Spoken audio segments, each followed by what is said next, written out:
करोत् आपदगतम च न जहात ददाति काले शन मित्र लक्षणदम प्रविदंत संता। आपत्ति काल में जो सहारा दे। और चार चीजें ऐसी हैं आपके जीवन में जिनकी पहचान, जिनकी परख दुख में ही होती है, आपत्ति में होती है। कौन कौन? चौपाई गाता हूं मैं, गाइए संत जी। धीरज धर्म मित्र अरु नारी। नारी को भी लिया है। स्त्री की परीक्षा जब पति संकट में होता है तब होती है। धीरज धर्म मित्र अरु नारी। ज्यादातर लोग आपको सुख के समय मिलेंगे और दुख के समय खिसकेंगे लोग। आपत्काल परखिए चारी। आप चुनाव हार जाओ, विधायक पद चला जाए, मंत्री पद चला जाए, फिर देखो आपको कितने लोग मिलने वाले आते हैं, भीड़ छट जाएगी। अगर 1000 लोग मिलते थे तो अब केवल 50 लोग मिलेंगे आपको। वे तुमसे प्रेम नहीं करते थे, तुम्हारे पद से प्रेम करते थे। पद चला गया तो वो लोग चले गए, जब पद आ जाएगा तो फिर वो लोग आ जाएंगे।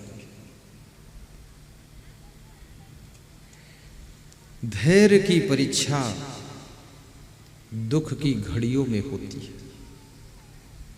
और धैर्य मनुष्य का सबसे बड़ा मित्र कहा गया है। जिसका धैर्य टूट गया, सब कुछ होते हुए भी वो असफल हो जाता है, और जिसके पास में धैर्य है, सब कुछ खो जाने के बाद भी सफल होता है। और धैर्य लोगों का बहुत जल्दी टूटता है। एक बार हाई स्कूल में फेल हो गए, धैर्य टूट गया, पूरी पढ़ाई छोड़ दी, स्कूल छोड़ दिया, घर में बैठ गए, खेती करने लगे। कितना लोग जल्दी घबरा जाते हैं। मेरे साथ में एक स्टूडेंट पढ़ रहा था, तो जब मैं कक्षा 6 में था तब वो 11वीं में पढ़ रहा था, और 11वीं में इतनी बार फेल हुआ कि मैं भी 11वीं में आ गया, तो वो साथ में आ गया। तो मैंने उससे पूछा कितनी बार फेल हुए? बोले वो तो काउंटिंग करना पड़ेगा, 11वीं में 11 बार तो फेल हो ही गए होंगे। तो हमने कहा फिर छोड़ा नहीं? बोले धैर्य है हमें, कभी न कभी सफलता मिलेगी। तो मैंने कहा है तो बड़ा कलाकार व्यक्ति है और बुद्धिमान था। फेल होता था। फेल क्यों होता था? फेल क्यों होता था? क्योंकि उस उम्र में, उतने पीरियड में वो सिगरेट पीता था और एक छोटा सा रेडियो कान में लगाए रहता था, गाने वाने सुनता रहता था। तो मैंने उसको समझाया कि अगर 2 चीजें तुम छोड़ दो, सिगरेट और रेडियो, तो तुम टॉप कर सकते हो। तो न जाने उसके ऊपर इन शब्दों का असर पड़ा, तो रेडियो को तो फोड़ कर फेंक दिया और सिगरेट डिब्बी निकाल कर फेंक दिया।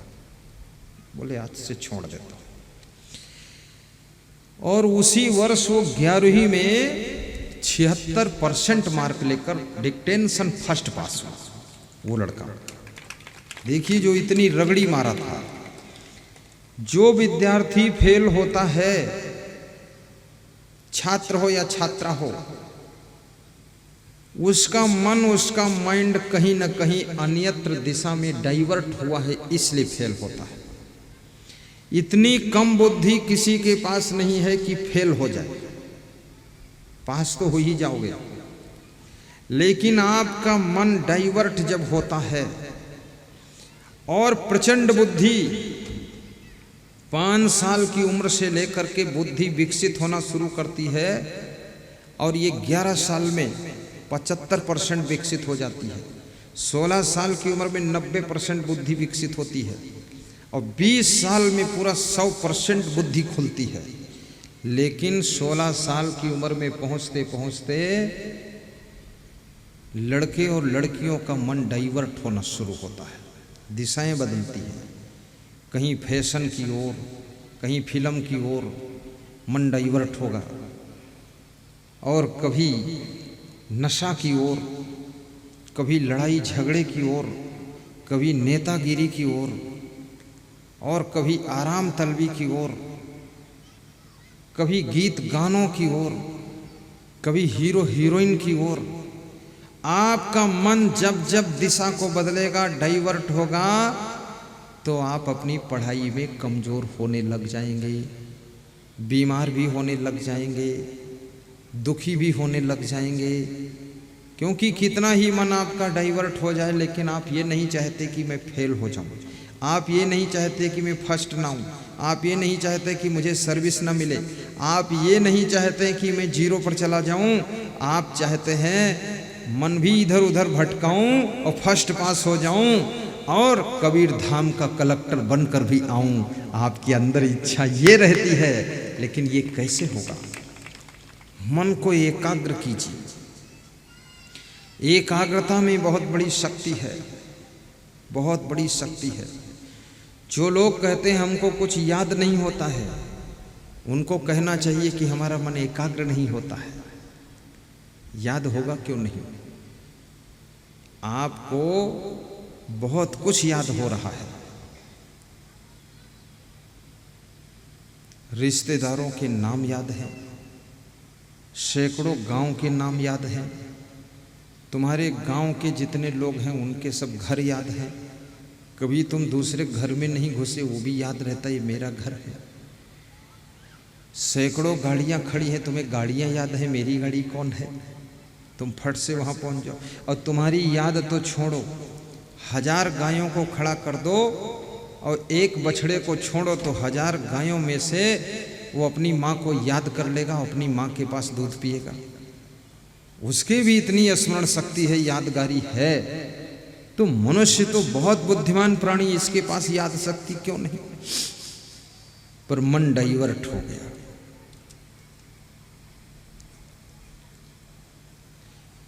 और मन को एकाग्र करने के लिए, इसके लिए आपको क्या करना पड़ेगा मैं आपको बता देता हूं। इसके लिए आपको एक ही काम करना पड़ेगा। पढ़ाई शुरू करने से पहले 2 मिनट ध्यान में बैठिए, आंखें बंद करके 1 मिनट लंबी सांस लीजिए। ऑक्सीजन तुम्हारे सिर में, दिमाग में, खोपड़ी में पूरा भर जाए।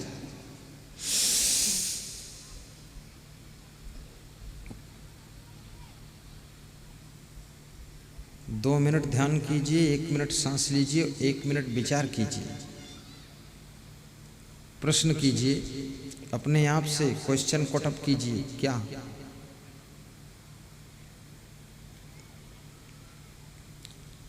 कि मैं इस दुनिया में क्या चाहता हूं? पहला प्रश्न, मैं क्या बनना चाहता हूं, क्यों बनना चाहता हूं, जो बनना चाहता हूं ये कैसे बन सकता हूं, क्या प्राप्त करना चाहता हूं, मेरी इच्छा क्या है, मेरी महत्वाकांक्षा क्या है। जैसे साधु संत होते हैं, इनके पास में तो ये तो इच्छा भी नहीं रहती ज़्यादा इनकी, और जिसकी इच्छा हो तो उसकी इच्छा यहाँ ज्ञान से मिटाई जाती है। लेकिन तुम संसारी जीव हो, तुम्हारे लिए ये बात कहता हूँ, यदि तुम्हारे अंदर कुछ प्राप्त करने की महत्वाकांक्षा है, कुछ पाने की इच्छा है, तो फिर प्रश्न पूछिए मेरी ये इच्छा कैसे पूरी होगी। तो अंदर से उत्तर आएगा कि योग्य बनो। तो योग्य कैसे मैं बनूंगा? तो शिक्षा प्राप्त करो। शिक्षा कैसे प्राप्त करूंगा? मन लगा कर पढ़ो। तो मन कैसे लगेगा? एकाग्र हो जाओ। तो एकाग्र कैसे होंगे? फिल्मी गाने सुनना बंद कर दो, फैशन बंद कर दो, किसी को आकर्षित करना बंद करो, खुद आकर्षित होना बंद करो। नशा करना बंद करो, ऐसे वैसे काम करना बंद करो, मोबाइल में ज़्यादा मत चिपको, तो मन एकाग्र हो जाएगा। और जब मन एकाग्र होगा, आप 10 घंटे पढ़ोगे, जितना याद कर सकते हो उतना 1 घंटे में याद हो जाएगा। ये हर समय किताब लेकर बैठने की ज़रूरत नहीं है, किताब के कीड़ा बनने की ज़रूरत नहीं है। थोड़ा सा 1 घंटे कुछ फिजिकल वर्क भी करना चाहिए, काम मोटा भी करना चाहिए, उससे व्यायाम हो जाए तो याद शक्ति बढ़ेगी। और कम भोजन कीजिए तो याद शक्ति बढ़ेगी, थोड़ा ब्रह्मचर्य का पालन कीजिए तो याद शक्ति बढ़ेगी, और क्रोध न कीजिए तो याद शक्ति बढ़ेगी। जितना गुस्सा करोगे तुम, स्मरण शक्ति लुप्त होती चली जाएगी।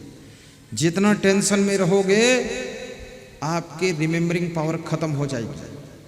और जितना ज़्यादा तुम राग द्वेष करोगे, गांठ बनाओगे, सुबह की बात को शाम तक भूल नहीं पाओगे, तो उतना ज़्यादा तुम्हारी मेमोरी कमज़ोर होती चली जाएगी। सुबह माँ ने कुछ कह दिया है, सुबह ही भूल जाइए, दोपहर तक उसको गठरी लाद कर मत बैठिए। पिताजी ने डांट दिया है, उसको 1 घंटे में निकालिए मन से।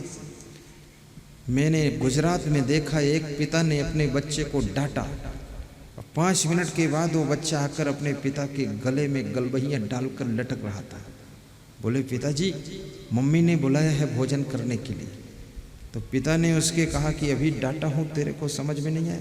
बोले, समझ में सब आया, जिसलिए डांटा वो तो सुधर गया काम, लेकिन अब तो फिर आप तो पापा हैं हमारे, तो फिर आपके पास आ गया हूँ। तो ऐसा मन रखो। कितने लोग मन में गठान बनाते हैं, साल साल हो जाता, मुंह नहीं बोलते हैं, 10-10 साल तक मन में द्वेष की भावना जमा रखते हैं। ऐसे लोगों की मेमोरी कमज़ोर हो जाएगी, स्मरण शक्ति कमज़ोर हो जाएगी, प्रसन्नता कम हो जाएगी, आनंद कम हो जाएगा। और आगे यदि ज़्यादा बढ़ना चाहते हो तो कबीर का फार्मूला अपना लीजिए कि ना काहू से दोस्ती, ना काहू से बैर। बस, दोस्ती भी नहीं और बैर भी नहीं। जो मिल गया तो राम राम, और नहीं मिला तो नहीं कोई काम। अपने लक्ष्य में लगे रहो। जिस विद्यार्थी के ज़्यादा दोस्त होंगे वो पढ़ने में कमज़ोर हो जाएगा, और जिसके ज़्यादा विद्यार्थियों से लड़ाई झगड़ा होगी वो बिल्कुल कमज़ोर हो जाएगा। सबसे प्रेम रखना है, किसी से इतना मत जुड़ो कि जो तुम्हारे कमरे में आकर के लोग पंचायत करें, और किसी से इतना मत जुड़ो जो तुमको ले जा कर के शहर में घुमाते रहें इधर उधर गलियों में, और किसी से इतना मत जुड़ो जो उनके साथ बैठकर पेड़ के नीचे गप्पा मारने में टाइम बर्बाद हो, और किसी से इतना मत नफरत करो, इतना मत टूटो जो वो तुमको मारने के लिए ढूंढते रहे, कहाँ मिलेगा मारूंगा इसको। तो तुम भयभीत रहोगे, डर में रहोगे, तुम बचाव में रहोगे, तुम्हारी बुद्धि उसी में लगी रहेगी। तो ना तो बैर करना है ना दोस्ती करना है। आज तक जीवन में मेरा कोई दोस्त नहीं बना और ना तो कोई मेरी ओर से दुश्मन बना। कबीर साहब कहते ना, कबीर साहब का भी कोई दोस्त नहीं था, कोई दुश्मन नहीं था। वो हिंदुओं को भी मानते थे, हिंदुओं को भी डांटते थे, मुसलमानों को भी मानते थे, मुसलमानों को भी डांटते थे। कबीर साहब हिंदुओं से भी कहते थे कि तुम हिंदू हो। पूजा पाठ करने वालों को भी समझाते थे कि पाथर पूजे हर मिले तो मैं पूजूं पहाड़, और घर की चक्की कोई न पूजे जाका पीस खाए संसार। ऐसा बोल देते थे। मस्जिद में नमाज पढ़ने वालों को समझाते थे, काकर पाथर जोड़ के मस्जिद लई चुनाए, ताचड़े मुल्ला बांग दे क्या बहरा हुआ खुदाए। उसको समझाते थे। ब्राह्मणों को समझाते थे कि पहिर जनेऊ ब्राह्मण होना मेहरी क्या पहिराया। मेहरी माने स्त्री, जो तुम्हारी पत्नी, उसको तो जनेऊ पहनाया नहीं, तो वो तो शूद्रीन रह गई, वो ब्राह्मण बनी ही नहीं। और तुम जनेऊ पहनकर ब्राह्मण हो गए, और पत्नी को जनेऊ नहीं पहनाया, जनेऊ संस्कार पत्नियों का होता नहीं है, तो फिर वो तो शूद्रीन रह गई। तो कबीर साहब कहते हैं, पहिर जनेऊ ब्राह्मण होना मेहरी क्या पहिराया, और वो जन्म की शूद्रीन पर से तुम पाड़े क्यों खाया। कहते वो जन्म की शूद्रिन, उसको तो जनेऊ पहनाया नहीं, मंत्र संस्कार किया नहीं, ब्राह्मण बनी नहीं, वो तो शूद्रिन है। वो भोजन बनाती है, परोसती, तो पाड़े क्यों खाते हो? और दूसरे को शूद्र बताते हो, वो जनेऊ नहीं पहने हैं, उसके हाथ का खाते नहीं हो, और होटल में जाकर टोटल खाते हो। ये जाति पाति होटल में पूरा समाप्त हुई है। ऐसे होटल में गंदगी तो बहुत रहती है, फिर भारतीय होटलों में गंदगी का क्या ठिकाना है। जिस पाटला पर पूड़ी बेलते हैं उसको तो कभी धोते ही नहीं, और जिस कढ़ाई में जलेबी और पूड़ी निकालते हैं उसको कभी मांजते ही नहीं। हाँ, उसको 2-4 साल में उल्टा करके हथौड़ी से उसके नीचे जो मैल लगा है पपड़ा वो छूटता है, पीट पीट के, बाकी मांजते नहीं। अगर जलेबी शुरू से बनाते हुए तुम देख लो तो हिम्मत नहीं पड़ेगी खाने की। जितना शुद्ध पवित्र भोजन तुम्हारे घर की स्त्रियां बना सकती हैं, होटल में तो बहुत मुश्किल है। ये बहुत साफ बनाता। इसलिए हम लोग जो है, ये माताएं बहनें या घर से जब तुम कुछ बना के लाते हो तो उसको हम बहुत प्रेम से खाते हो, सुरक्षित रखते हैं। लेकिन इसका मतलब ये भी नहीं है कि पूरे होटल बंद कर दिए जाएं, क्योंकि अब आप होटल में आपकी कुछ समस्याएं भी हैं, इसलिए कभी कभी आपको खाना पड़ता है। और यदि नियम पालन कर सको तो अच्छी बात है, और ना कर सको तो लोग बड़ा हिसाब लगाते हैं कि तेल में गर्म होने के बाद सब शुद्ध हो जाती जलेबी, ठीक है। हाँ, पूड़ी जो है वो तेल में गर्म होकर निकली, खुशबू आने लगी, सब शुद्ध है। जो उसका मैल था वो जल गया, खा लो, ठीक है। सब इस तरह से समोसा भी खा लेते हैं, कचौड़ी खा लेते हैं हिम्मत करके। और जिसका पति होटल में ज़्यादा खाने लग जाए तो होटल के बाद वो बोतल में जाएगा, और बोतल के बाद फिर टोटल में जाएगा, फिर तुम्हारा नाम का पति रह जाएगा, काम का पति नहीं रहेगा। क्योंकि होटल में पहुंचा है तो समझ लो मामला गड़बड़ होने वाला है। इसलिए होशियार स्त्रियां जो है होटल से भी स्वादिष्ट भोजन घर में बनाती हैं और प्रेम से परोस कर खिलाती हैं, और इतना कोमल हाथों से भोजन बनाकर खिलाती है कि घर के प्रेम को पाकर के उनका पति होटल में खाता ही नहीं है। और जिसने अपने पति को होटल से बचा लिया तो समझ लो बोतल से बचा लिया, बोतल से बचा लिया तो टोटल बचा लिया, फिर वो आपका पति रहेगा। गुजरात में स्त्रियां होशियार हैं। जब उनका पति चाट खाने जाता है तो स्त्रियां भी कहती मैं भी चाट खाने चलूंगी। अब पति पत्नी दोनों बच्चों को भी ले जाते हैं। तो मैंने देखा एक शहर में 3 किलोमीटर तक रोड के दोनों तरफ चाट ही चाट की दुकान थी, और कम से कम 2-3 हजार कारें खड़ी थी। तो हमने कहा ये क्या कोई प्रोग्राम है क्या है? बोले चाट का प्रोग्राम यहाँ रोज चलता है शाम को, यहाँ सब चाट खाने आए हैं। तो इतना लोग चाट खाते हैं। मेरा भक्त एक चाट की दुकान रखता है गुजरात में, तो बता रहा था कि चाट की दुकान से 3 मकान बनाया, और चाट के प्रॉफिट से आपका प्रोग्राम भी किया हो 3 लाख खर्च करके, और चाट के ही प्रॉफिट से गुजरात में और प्रोग्राम आपका करूँगा, और चाट के प्रॉफिट से मैं माला माल हुआ हूँ, और गुजरातियों को चाट खिलाता हूँ, उनका पेट खराब करता हूँ। हमने कहा तुम? बोले मैं तो रोटी सब्जी खाता हूँ। ये चाट से पेट भी बहुत खराब होता है लेकिन टेस्ट तो आता है, और जबान पर जिस चीज़ का टेस्ट आए तो आदमी को पेट के कष्ट की परवाह नहीं रहती है। वो सोचता है टेस्ट लो, कष्ट को झेल लेंगे, कोई बात नहीं। इसलिए महिलाओं से निवेदन करूंगा अपने घर में भोजन बहुत अच्छा बनाना, स्वादिष्ट बनाना, शुद्ध बनाना, प्रेम से बनाना, और अपने अपने पति को प्रेम से परोस कर खिलाना। होटल में भोजन मिल सकता है लेकिन प्रेम नहीं मिल सकता है। होटल में तरह तरह के पकवान मिल सकते हैं, लेकिन याद रखना होटल में घर जैसा सम्मान और स्वतंत्रता नहीं मिल सकती है। इसलिए आदमी चाहे होटल में जाए, जहाँ जाए, अंत में वो घर को वापस आता है, क्योंकि घर में जो सुख है, जो प्रेम है, जो स्वतंत्रता है, वो कहीं नहीं है, अपने घर लौट आता है। आपत्ति के समय, दुख के समय तुम्हारे धैर्य की परीक्षा होती है और मित्र की परीक्षा होती है और नारी की परीक्षा होती है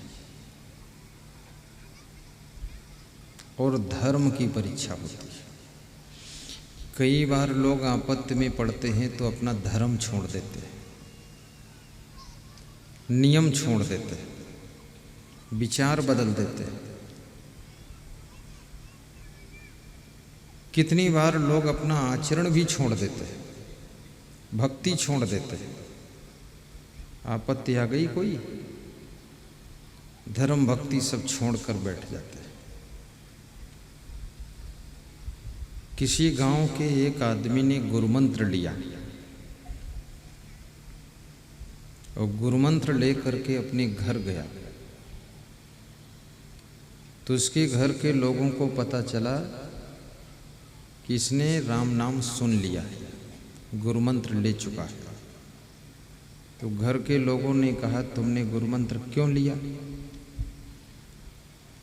कोई आदमी दारू पिए तो कहना चाहिए तुमने दारू क्यों पिया, ये तो ठीक बात लगती है। लेकिन कोई गुरुमंत्र लिया है, अब उसके लिए कह रहे हैं तुमने गुरुमंत्र क्यों लिया? तो उसने कहा मेरा मन था तो ले लिया। बोले अपने घर में गुरुमंत्र लिया ही नहीं जाता है, पीढ़ी दर पीढ़ी से अपने घर में कोई भक्त नहीं बनता है, गुरुमंत्र नहीं लेता है। अपने घर में भक्ति सूट ही नहीं करती है और तुमने गुरुमंत्र लिया है, कुछ न कुछ नुकसान होगा।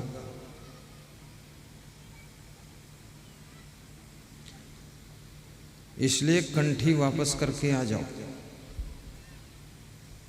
अपने गुरु को माला वापस कर दो, मंत्र वापस कर दो, मत लो। तो उसने कहा वापस नहीं करूंगा। तो संयोग की बात ऐसी कि उनके एक भैंस थी, वो रात में मर गई।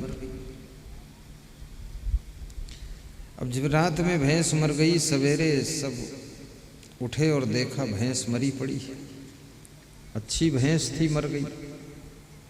तो घर के लोग सब उसके ऊपर टूट पड़े, बोले तुमको मैंने कहा था गुरुमंत्र वापस कर दो, वापस नहीं किया, रात भर में ही गुरुमंत्र का असर देखो, भैंस मर गई, अभी भी वापस कर दो, नहीं कोई आदमी मरेगा। तो उसने कहा जो गुरुमंत्र नहीं लिए हैं वो सब क्या अमर हैं, वो नहीं मरते हैं क्या? अरे बोले तर्क मत कर, वापस करके आ। तो वो भी डर गया थोड़ा, तो वापस करने गया गुरु के पास, क्योंकि भैंस मर गई, आपत्ति आ गई। तो गुरु के पास जब मंत्र वापस करने गया, कंठी माला वापस करने, तो गुरु ने कहा कि कंठी माला वापस नहीं की जाती, ये वापस होगी नहीं। तो उसने कहा वापस कर लो महाराज, कंठी माला लिया हूं तो भैंस मर गई। तो गुरु भी होशियार था, उसने कहा जब कंठी माला कोई लेता है तो काले धन की हानि होती है, और जब वापस करता है तो सफेद धन की हानि होती है। तो तुमने लिया था तो काले धन की हानि हो गई, भैंस मर गई।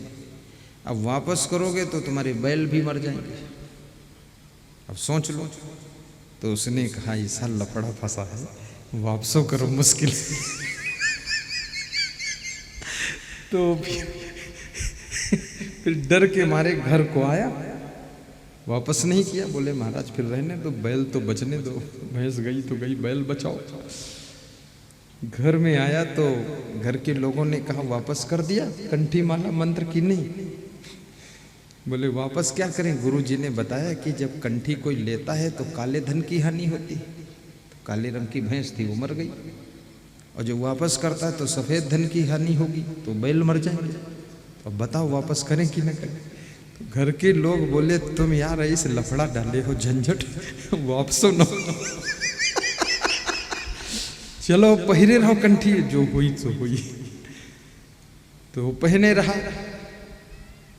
तो बैल भी नहीं मरे, कोई आदमी भी नहीं मरा, कोई औरत भी नहीं मरी। 30-40 साल तक उनके घर में कोई मरा ही नहीं। तो सबने कहा भैंस ही एक मरी और कोई नहीं मरा, क्या बात तेरी कंठी में कुछ दम है क्या? तो उसने कहा गुरु से पूछ कर आता हूं। तो गुरु से पूछने गया, गुरुदेव कंठी पहना तो केवल भैंस मरी और बाकी 40 साल से कोई मरे ही नहीं। तो गुरु ने कहा इस कंठी में इतनी दम है, ये 60 साल तक घर में किसी को मरने नहीं देगी, और जो और पहन लेगा कोई तो फिर और टाइम बढ़ जाएगा। तो उसने घर में आकर बताया कि कंठी 60 साल तक मरने नहीं देगी, घर में कोई अकाल मौत नहीं होगी, और लोग पहन लो तो और आगे टाइम बढ़ेगा। तो पूरे घर के लोग कंठी पहने, माला पहने, शम मंत्र सुने, और सबको आत्मज्ञान हो गया। और जिसको आत्मज्ञान हो जाता है वो ये समझ जाता है कि मृत्यु होती ही नहीं है, क्योंकि आत्मा तो अमर है और शरीर के तत्व मरते नहीं हैं। तो इसमें मरेगा क्या, खाली शरीर आत्मा का विछड़न होता है और ये आत्मा दूसरा नया शरीर फिर धारण कर लेता है। ये बड़ी विचित्र बात है। न जायते मृते व कदाचिन नयम भूत्वा भविता व न भूयः अजो नित्य शास्त्रो अयम पुराणो न हन्यते हन्यमाने शरीरे वा सांस जीर्णानि यथा विहाय नवानि गृह्णाति नरो प्राणी तथा शरीराणि विहाय जीर्णानि अन्यानि संयाति नवानि देहि नैनम छिन्दन्त शस्त्राणि नैनम दहत पावका न चैनम क्लेदन्त आपो न शोष्यत मारुता। जैसे पुराने वस्त्रों को मनुष्य बदल करके नए वस्त्र पहन लेता है, ऐसे आत्मा पुराने शरीर को छोड़कर नया शरीर धारण कर लेता है। और इस आत्मा का कभी न जन्म होता, न मृत्यु होती, न ऐसा हुआ है, न होगा, न होता है। ये आत्मा अजन्मा है, अमर है, अविनाशी है, शाश्वत है, पुराना है। शरीर के नाश होने पर भी इसका नाश नहीं होता है। न इसको तलवार से काटा जा सकता है, न पानी से भिगोया जा सकता, न हवा से सुखाया जा सकता, न आग में जलाया जा सकता है। ऐसा अमर आत्मा है, और वो अमर आत्मा कोई और नहीं है, वो अमर आत्मा तुम स्वयं हो। तुम आत्मा हो, तुम शरीर नहीं हो।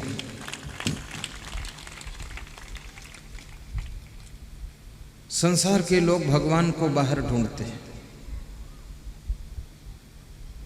कबीर साहब से पूछा गया भगवान कहाँ है?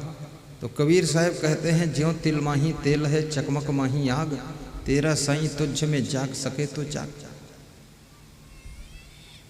जैसे तिल के अंदर तेल है, चकमक पत्थर के अंदर आग है, लेकिन पत्थर हाथ से छुओ तो हाथ जलता नहीं है, पर पत्थर पर पत्थर मारो तो आग निकलती है। अगर आग उसमें है नहीं तो निकली कहाँ से? और आग है तो हाथ छूने से जला क्यों नहीं? क्योंकि वो चोट से ही चमकेगी आग, छिपी हुई आग है। ज्यों तिल माही तेल है, तिल के अंदर तेल है, तिल को छुओ तेल हाथ में लगता नहीं है उंगलियों में, लेकिन तिल को स्पेलर में पेर दो तो तेल ही तेल निकल आता है, पूरा आपका 5 लीटर की पिपिया भर जाती है। ऐसा क्यों होता है? तिल में तेल है नहीं, तेल निकला कहाँ से? और तेल था तो तिल को छूने से तेल हाथ में लगा क्यों नहीं? क्योंकि उसकी एक प्रक्रिया है, तभी वो निकलेगा, स्पेलर से निकलेगा, ऐसे नहीं निकलेगा। ऐसे ज्यों तिल माही तेल है चकमक माही आग, तेरा साईं तुझ में जाग सके तो जाग। जब तुम माया मोह की नींद से जागोगे तो तुम्हारा साईं, तुम्हारा परमात्मा तुम्हारे अंदर ही तुमको अनुभूत होने लग जाएगा। उसको बाहर ढूंढने के लिए जाना नहीं पड़ेगा।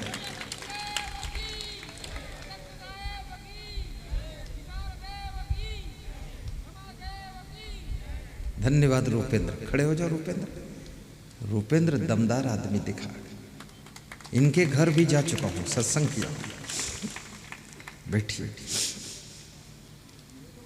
बड़ी विचित्र बात है, कितने लोग शिरडी जाते हैं महाराष्ट्र साईं बाबा के दर्शन करने। मैं बड़ा आश्चर्य में पड़ जाता हूँ। मैं शिरडी के पास प्रवचन कर रहा था बनस गांव में, तो वहाँ के भक्तों ने कहा शिरडी बाबा के मंदिर में आपको भी ले चलता हूँ। तो हमने कहा जरूरत तो नहीं, लेकिन ले चलना चाहे तो ले चलो। तो ले गए लोग, तो साइड के दरवाजे से ले गए। तो अंदर जाकर फिर वहीं मिलन हो गया भीड़ से। तो पुजारियों ने भीड़ को रोका कि रुक जाओ, संत जी को जाने दो। तो वहाँ सोने के कलर जैसी साईं बाबा की मूर्ति है, सोना जैसी। अब वो सोने की है कि पीतल की है, सोने का रंग चढ़ा क्या पता नहीं मुझे। दर्शन हुआ तो साईं बाबा की मूर्ति की तरफ जब हमने देखा, और फिर रात में सपने में साईं बाबा बोले तुम फालतू वहां क्यों आए थे मंदिर में? बोले तुम इतने ज्ञानी संत होकर वहां क्यों आते, भीड़ लगाते हो फालतू। साईं तो घट घट में साईं रम रहा है, और तुम ज्ञानी होकर वहां मठ में खड़े हो, दोबारा मत दिखाई देना यहाँ। बोले सबको सिखाओ समझाओ जाकर कि साईं मठ में नहीं है, साईं घट में है। सब घट तेरा साईया सूनी सेज न कोय, और बलिहारी घट ताश की जा घट प्रगट होए, जा घट प्रगट होए। सब घट में साईं है। और कबीर साहब तो ये बात कहते हैं कि घट घट में वह साईं रमता, कटुक वचन मत बोल रहे। सबसे प्रेम करो, चरित्रवान बनकर रहो, किसी को ठगो लूटो मत। ये साईं की भक्ति है। और बड़े विचित्र लोग हैं संसार में। आंध्र प्रदेश में तिरुपति बालाजी का मंदिर है। तो मैं लंका से जब चेन्नई हवाई जहाज से उतरा, दुबई से लौटा, तो वहां कुछ लोगों ने कहा पास में है देख लेते हैं, दर्शन आप भी चलो। तो दूसरे लोग हमको भी घसीट ले जाते हैं, बोले तिरुपति के बालाजी में शक्ति ज्यादा है। तो हमने कहा बालाजी मतलब हनुमान जी, और हनुमान जी तो एक ही है। अब ये तिरुपति के हनुमान अलग हैं, मेहंदीपुर के हनुमान अलग हैं, और छत्तीसगढ़ के अलग हैं, यूपी के अलग हैं। ये कहाँ से लफड़ा डाल दिया तुमने? हनुमान तो एक है। अगर तिरुपति के हनुमान में शक्ति है तो छत्तीसगढ़ वाले हनुमान कमजोर कहां से हो गई है? मेरे अंदर ये तर्क उठा। तो हमने कहा ये यार ढोंग बचा रखा इन लोगों ने। हनुमान कोई ऐसे थोड़े कि जहां लाखों हनुमान नहीं है, एक हनुमान है। और हनुमान में जो शक्ति है वो सब जगह है। और हनुमान कोई वहां मूर्ति में थोड़े है। हनुमान, आप हनुमान चालीसा पढ़ो, उसमें एक चौपाई है कि बुद्धहीन तन जान के सुमिरो पवन कुमार। जो लोग बुद्धहीन हैं, बुद्धि कम है, वो हनुमान जी का सुमिरन करें। एक आदमी कह रहा था हनुमान जी को वही सुमिरन करते जो बुद्धिहीन है, हम बुद्धिमान आदमी हम क्यों सुमिरन करें? उल्टा अर्थ लगाता है। तो हनुमान जी का सुमिरन करने से बुद्धि कैसे बढ़ेगी? हनुमान जी का सुमिरन करने का मतलब है जैसे हनुमान जी बहुत मेहनत करते थे, आप भी परिश्रम करो, बैठे मत रहो, माटी के धोंधा मत बनो, एक्टिवेट रहो, तो आपके शरीर में ब्लड सर्कुलेशन सही होगा, तो बुद्धि आपकी बढ़ेगी। नंबर 2, हनुमान जी फल फूल खाते थे, आप भी थोड़ा फल खा लिया करें। नंबर 3, हनुमान जी ब्रह्मचर्य व्रत रखते थे, तो तुम भी थोड़ा ब्रह्मचर्य व्रत धारण करो, देखो बुद्धि बढ़ेगी। हनुमान जी भक्ति करते थे, तुम भी भक्ति करो। हनुमान जी से सीखना क्या है? हनुमान जी से भक्ति सीखना है, ब्रह्मचर्य सीखना है, हनुमान जी से फल फूल खाना सीखना है, और हनुमान जी से नम्रता सीखनी है, सरलता सीखनी है, और हनुमान जी से बिना बिछौना के सोना भी सीखना है, और हनुमान जी से ये सारे बड़े बड़े काम करना सीखना है, संघर्ष करना सीखना, हिम्मत सीखना है, साहस भी सीखना है, धैर्य भी सीखना है, अकेले दम पर लंका जाना भी सीखना है, घबराना नहीं है। उसका नाम हनुमान की भक्ति है। ये हनुमान जी से सब गुण सीखो। अभी आपको रात में मरघट जाना हो, तुम्हें डर लगता है, और जब डर लगता है लोग हनुमान चालीसा बोलते हैं कि जय हनुमान ज्ञान गुण सागर, जय कपीस तीन लोक उजागर, रामदूत अद्भुत बलधामा, अंजन पुत्र पवन सुत नामा, भागो बीचम हनुमान की भूत घुस गई। क्या बात है! ये हनुमान चालीसा भूत प्रेत से बचने के लिए नहीं है, और मरघट पर कोई है भी नहीं। यदि तुम सोचो कि वहां भूत प्रेत चुड़ैल बैठे हैं, कोई नहीं है। सबके घर में दो दो भूत बैठे हैं, सबके घर में तीन तीन चुड़ैलें रहती हैं। जो औरत फोहड़ है, बेअकली का काम करे, वो चुड़ैल ही है, और जो पुरुष वोट पटांग काम करे, दारू पीकर बल बल बल बल बोलता चला है, समझ लो भूत आ रहा। और कौन भूत है? हाँ, छत्तीसगढ़ में तो जो स्त्री बाल खोलकर घूमे, बाल ठीक से न बांधे, खोपड़ी पर धोती न डाले, तो उसको टुनही मानते थे। ये टुनही है।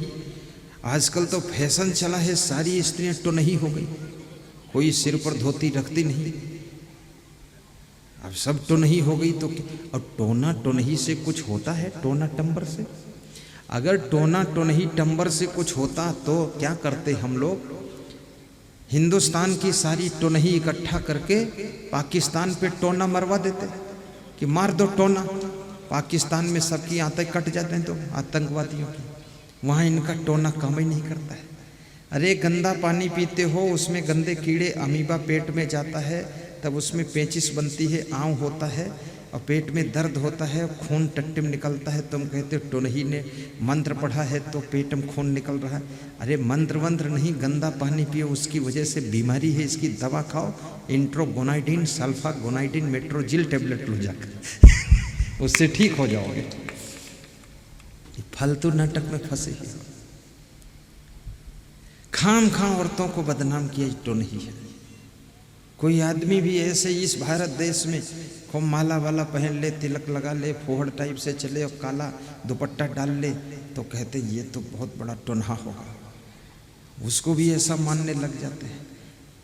और सबसे बड़ा भरम ढकोसला तो छत्तीसगढ़ प्रदेश में हमारे संत लोग बताते यहाँ बहुत ज़्यादा है, पर ये सब झूठा है, भ्रम है। भूत प्रेत चुड़ैल मरही मसान नटवीर खबीस जिंद परिंद ओझा वेगा नाउत जंतर मंतर तंत्र टोना टंबर जादू साढ़े साती सनिश्र मंगल टेढ़ा सीधा सकुन अपसकुन लफड़ी लफड़ा सब खत्म, झुट्ठम झुट्ठा है। हाँ, इसमें कोई दम नहीं।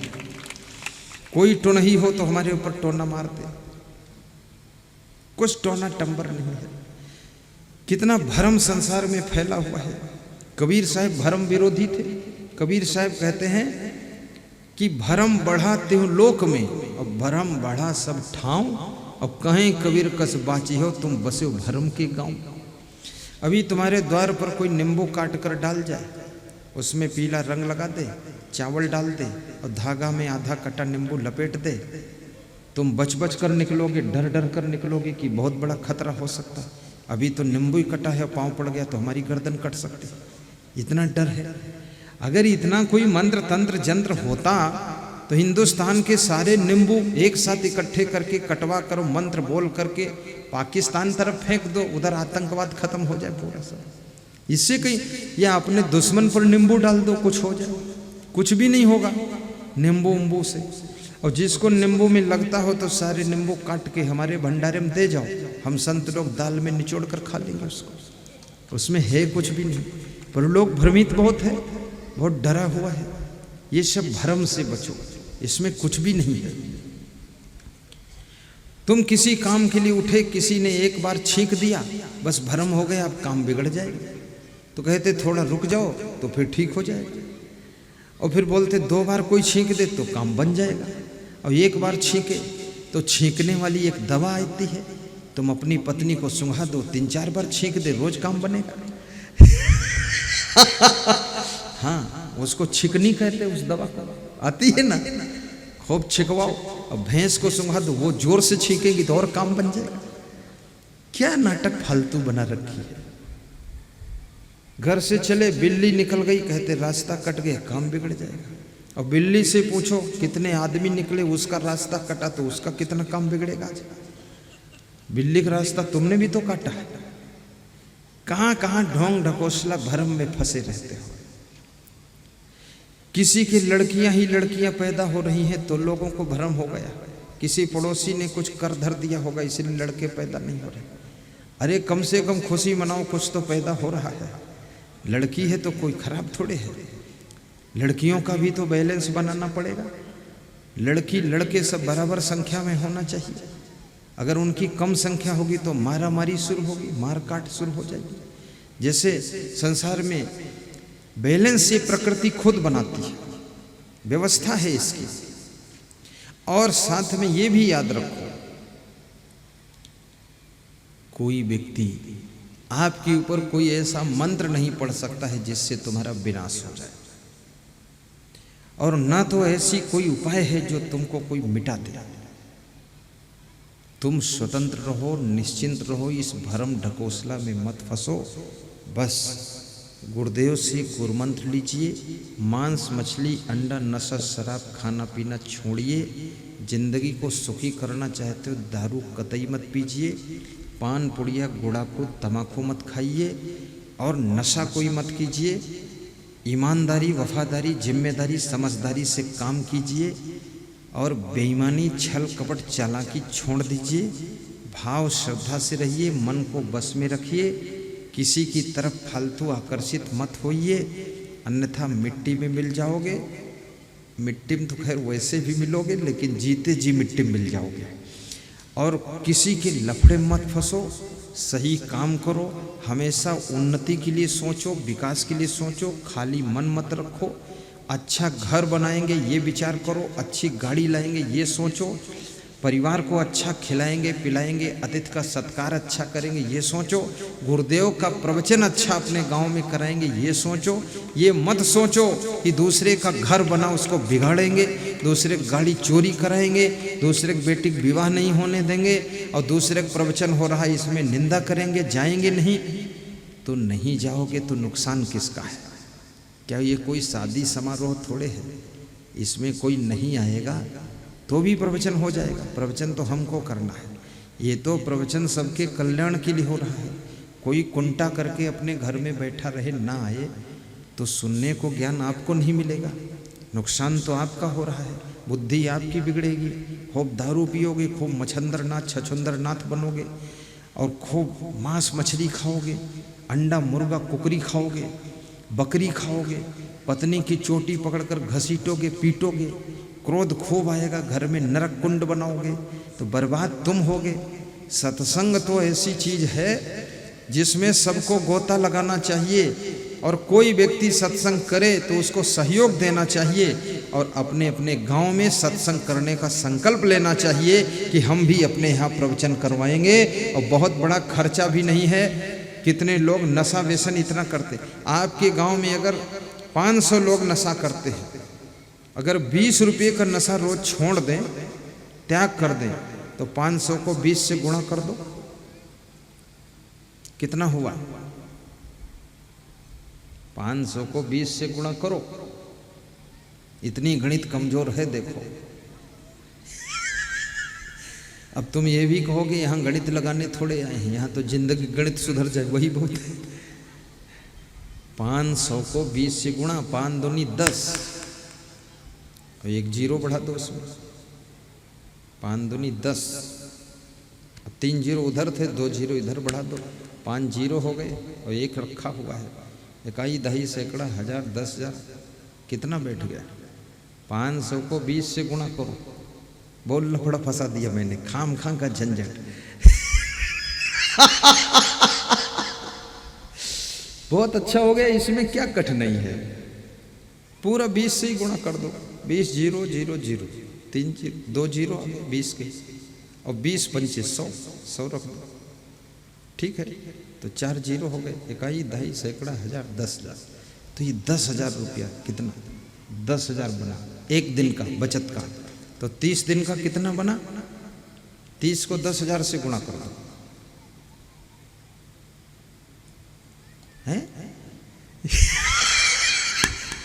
30 को 10,000 से गुणा कर दो, 10 तिया 30, 3 लाख हो गए।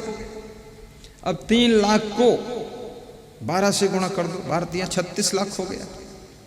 अब साल भर में 36 लाख बचा, नशा का 20 रुपए की बचत, और सत्संग में कितना खर्च होगा, 1.5-2 लाख।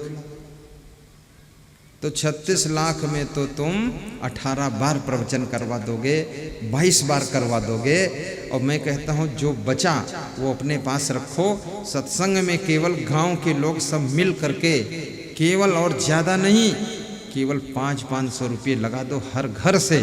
प्रवचन ना हो जाए तो बता देना, 500-500 रुपये और 5-5 किलो चावल और आधा किलो दाल, बस काम खत्म, प्रवचन हो गया। इससे तुम्हारे बच्चे सुधरेंगे, स्त्रियां सुधरेंगी, बूढ़े भी सुधरेंगे। कितने घरों में आतंकवादी बूढ़े रहते हैं, बूढ़ों का आतंक चल रहा है, उनका भी सुधार होगा। और प्रवचन से तुम खुद सुधरोगे, बदलोगे, जिंदगी चेंज होगी, स्वभाव बदल जाएगा, आचरण बदल जाएगा, जिंदगी धन्य हो जाएगी ये सत्संग से। तो आपके जीवन में सुख रहे, शांति रहे, आपका पुनर्जन्म भी अच्छी जगह पर हो, और आपकी साधना इतनी अच्छी हो जाए कि आपका मोक्ष भी हो सके। और आप स्वाध्याय के लिए सदग्रंथों को भी पढ़ते रहना, बीजक का अध्ययन कीजिए, देखिए कितनी ज्ञान की बातें उसमें हैं। रामायण का भी अध्ययन कीजिए। और यहाँ पुस्तक की दुकान पर छोटी छोटी तमाम प्रकार की पुस्तकें बिक रही, उनको पढ़ो, लोगों को प्रसाद बांटो। शिव शंकर नाम के एक भक्त हैं, सासाराम, रोहितास डिस्ट्रिक्ट बिहार के। उन्होंने 60 ये जो मेमोरी बजती है जिसमें 60 बाजा, वो 300-300 रुपये के खरीद करके 60 लोगों को बांट दिया है। और फिर कह रहे थे कि वहाँ सत्संग कराना है जिला स्तर का। तो बोल रहे थे जिनको बांटा हूँ, प्रवचन सुना है उन्होंने, बाजा सहित दे दिया और मेमोरी कार्ड भी दे दिया। तो बोले गुरुदेव इतना आनंद आया है, उसमें 10 लोग तो 51 हज़ार रुपया देने को बोले हैं। तो 5 लाख तो वो मिल गया मुझको, और 5 लाख मैं लगा दूंगा, 10 लाख, और 10 लाख में बड़ा सत्संग कराऊंगा। प्रचार प्रसार करो, प्रचारक भक्त बनो। ऐसे नहीं कि केवल अपने तक रखो, दूसरों को समझाओ, बताओ, दिखाओ, किताबें बांट दो। और साथ साथ में एक काम और कर डालो, पति पत्नी, माता पिता, भाई बहन, भाई भाई, ये गम खाकर प्रेम से रहो। तो आज का प्रवचन आपकी चरित्र सुधार, आत्मचिंतन, आत्मज्ञान का प्रवचन था। तुम अजर अमर आत्मा हो, सदैव प्रसन्न रहने का अभ्यास करो, नुकसान में भी खुश रहा करो। दुखेश अनुद्विग्न मनः, सुखेश विगत अस्पृहा, वीतराग भय क्रोधा स्थित धीमनु उच्यते। दुख के आने पर भी दुखी न हो, सुख के आने पर और सुख मिले इसकी कामना मत करो। और अपने भीतर के क्रोध राग भय को कंट्रोल कीजिए, परस्पर प्रेम से रहिए, चरित्र सुंदर बनाइए और आत्म संतोष भी रखिए। विषम परिस्थितियों में भी मत घबराइए और खुश रहने की आदत बनाइए। नशा व्यसन से मुक्त हो जाइए, ये नशा आपका नाश करने वाला है। ताश भी मत खेलिए, जुआ बिल्कुल मत खेलिए। कड़े नियम बनाइए, खुद को अनुशासन में रखिए, अपने परिवार को भी कंट्रोल अनुशासन में रखिए। आपको बहुत सुख मिलेगा, सम्मान मिलेगा, आपकी उन्नति होगी, ऐसी शुभकामना है। और भाइयों बहनों, स्वस्थ रहने के लिए आप थोड़ा व्यायाम भी कीजिए और साथ में स्वच्छ जल भी पीजिए। और पानी जब पियो तो एक साथ ज़्यादा पानी मत पियो, आधा गिलास पियो, थोड़ा पीने के बाद फिर पियो। और हंसिए भी जोर से, हंसना भी सीखो। और जो नुकसान हो गया उसको भूलना सीखो, और जो फायदा हुआ है उसको बचाना सीखो, और जो नुकसान होने वाला है उसको बचाना सीखो।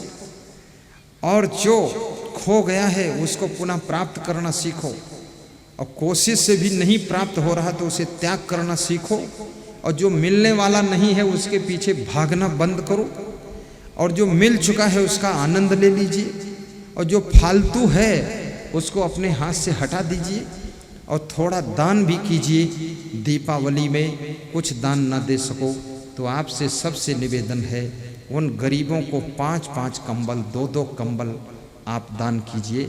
10 कंबल नहीं दे सकते हो, जो ठंडी में ठिठुर रहे हैं सड़क किनारे लोग, जो पड़े हैं फुटपाथों पर हमारे भारतीय लोग, इस गरीबी को झेल रहे हैं, उनको अपने परिवार की ओर से 5 कंबल खरीद कर दान कर दो 5 आदमियों को। और जिनके पैरों में चप्पल जूते न दिखाई दे उनको चप्पल जूते भी दान कर दो। अपने पैर के निकाल कर दे दो, थोड़ा पैदल चले जाओ, नया खरीद लेना। याद रखना, अगर तुम दान करोगे तो तुम्हारे पास में धन की कभी कमी नहीं रहेगी। अगर ज्ञान का दान करोगे तो बुद्धि और ज्ञान की कमी नहीं रहेगी। और यदि शरीर से किसी को सहयोग करोगे तो तुम्हारे शरीर में बीमारी नहीं आएगी। और यदि किसी को आप हर तरह से ऊपर उठाओगे तो तुम कभी नीचे नहीं गिरोगे, हमेशा ऊपर उठते चले जाओगे। दूसरों को मदद करने वाले की मदद ये कुदरत स्वयं करती है। और यदि विद्वान की निंदा करोगे तो सदैव तुम मूर्ख बने रहोगे। धनवान की निंदा करोगे तो गरीब ही बने रहोगे। और गाड़ी वालों की निंदा करोगे तो बैलगाड़ी पर ही चलते रहोगे सदैव। और याद रखना, यदि समझदार की निंदा करोगे तो नासमझ ही बने रहोगे, और चरित्रवान की निंदा करोगे तो चरित्रहीनता में सड़ते रहोगे, और वैराग्यवान की निंदा करोगे तो राग रंग में ही डूबे रहोगे। इसलिए निंदा भी सोच समझ कर करना, क्योंकि जिसकी तुम निंदा करते हो वो चीज़ तुम्हारे हाथों से खोती चली जाती है। निंदा के बजाय लोगों के गुणों को देखो, अपना टाइम पास मत करो। दुनिया बुरी है तो बुरी है, लेकिन उसकी बुराइयों का वर्णन करके तुम अपना स्वर्णिम समय क्यों बर्बाद कर रहे हो? अपने समय को बचा करके अपने विकास में लगाइए। पूरे संसार के तुम ठेकेदार नहीं हो। तुम संसार को तब सुधार सको जब खुद को सुधारो। अगर खुद को नहीं सुधार सके तो संसार को तुम सुधार नहीं पाओगे। धन्य है ये क्षेत्र, धन्य है गांव, धन्य है यहाँ के नर नारी, और धन्यवाद के पात्र हैं श्री जलेश्वर साहू, जिनको जल्लू भैया के नाम से जानते हैं, जिन्होंने इतनी मेहनत किया है, इतना बड़ा बीड़ा उठाया है। ये बहुत हिम्मत का काम है। छत्तीसगढ़ में इस सत्र में एक ही कार्यक्रम है। उनके एक कार्यक्रम के लिए हम लोग 1000 किलोमीटर से चलकर आए हैं। और इस कार्यक्रम को करके मध्य प्रदेश हम डिस्ट्रिक्ट छिंदवाड़ा में चले जाएंगे। वहाँ से बैतूल में, होशंगाबाद में, और फिर सागर जिले में कार्यक्रम है। अब सोचिए, एक कार्यक्रम में वहाँ से आना, ये कोई साधारण प्रेम नहीं है जल्लू भैया का। ऐसे तो आना मुश्किल होता, लेकिन जल्लू ने कहा कि गुरुदेव का जन्मदिन भी हम छत्तीसगढ़ में कोड़ापुरी में मनाएंगे, और भले ही मेरा एक कार्यक्रम है, खर्चा डबल आएगा तो भी हम उठाएंगे, और गुरुदेव को छत्तीसगढ़ में बुलाएंगे, और सब अपने प्रेमियों को, सत्संगी भाइयों बहनों को आपका दर्शन कराएंगे। क्योंकि बरसात जा चुकी है, सर्दी आने वाली है, ठंडी का सत्र शुरू होने वाला है। अब धान की कटाई होगी। दीपावली से पहले, दीपक ज्योति घर में जलाने से पहले सबके हृदय में ज्ञान के दीपक की ज्योति गुरुदेव जला दें, उसके बाद यहाँ से मध्य प्रदेश जाएं। ऐसा चिंतन करके उन्होंने आमंत्रित किया और पूरी व्यवस्था को जमाया।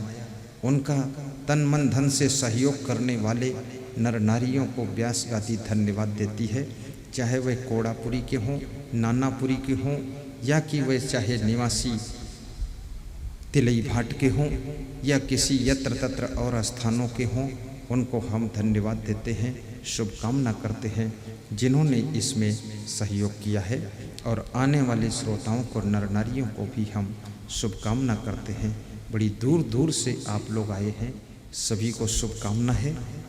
अब घुटनों पर हाथ रखिए और मंत्र बोलिए। सर्वे भवन्तु सुखिनः, सर्वे सन्तु निरामयाः, सर्वे भद्राणि पश्यन्तु, मा कश्चित् दुःखभाग् भवेत्, सुखी बसे संसार सब।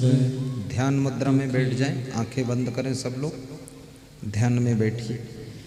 दुखिया रहे न कोई, ऐसी मेरी भावना, पूर्ण करो प्रभु सोई, शांति शांति शांति।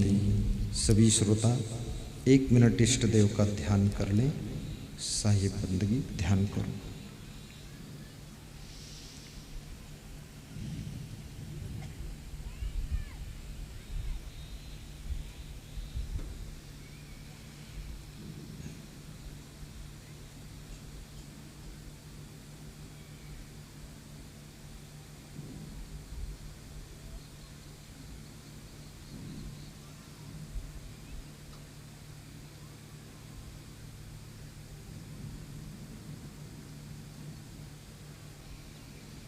दोनों हाथ स्पर्श करके कोमल अंगुलियां मुखमंडल पर स्पर्श कीजिए।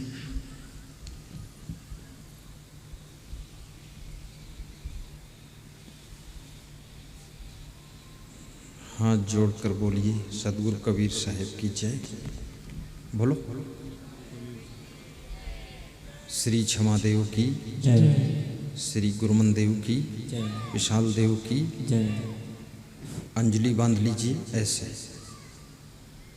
एक कहूँ तो झुक जाना, पीठ और सिर दोनों झुकाना, बोलना साहेब। 2 कहूँ तो सिर पीठ उठाकर व्यास गादी की ओर दर्शन करना, झुकने पर साहेब बोलना और सिर उठाने पर बंदगी बोलना। 1 2 बंदगी, 1 साहेब, 2 बंदगी, 1 साहेब, 2 बंदगी। ताली बजा दो।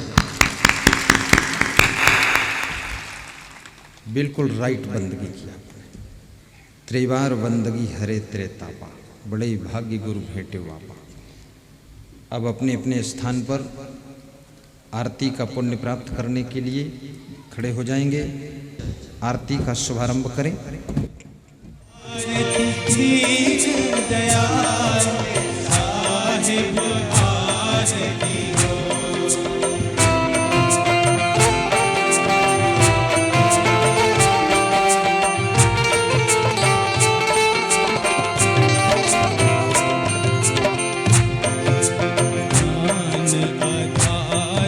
विवेक की बाजी, ज्ञान आधार विवेक की बाजी। सूरती जोत जहाँ जा, साहिब आरती हो। सूरती जोत जहाँ जा, साहिब आरती हो। आरती दीन दयाल, साहिब आरती हो। आरती गरीब निवास, साहिब आरती हो।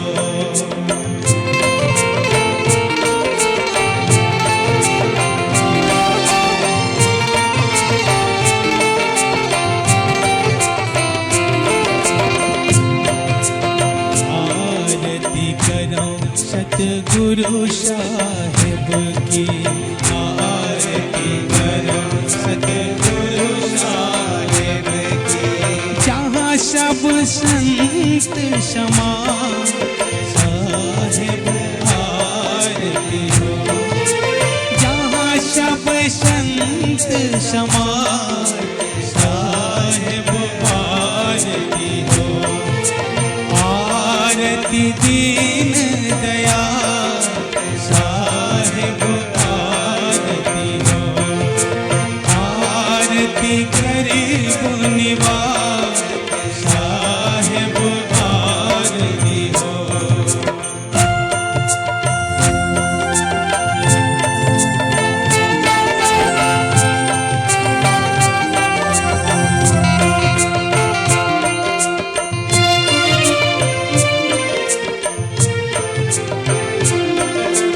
तरस परस गुरु चरण शरण भयो। तरस परस गुरु चरण शरण टूटी गयो यम के जाल साहिब आरती। टूटी गयो यम के जाल साहिब आरती हो। आरती गरीब निवाज साहिब आरती हो। आरती दीन दयाल साहिब आरती हो।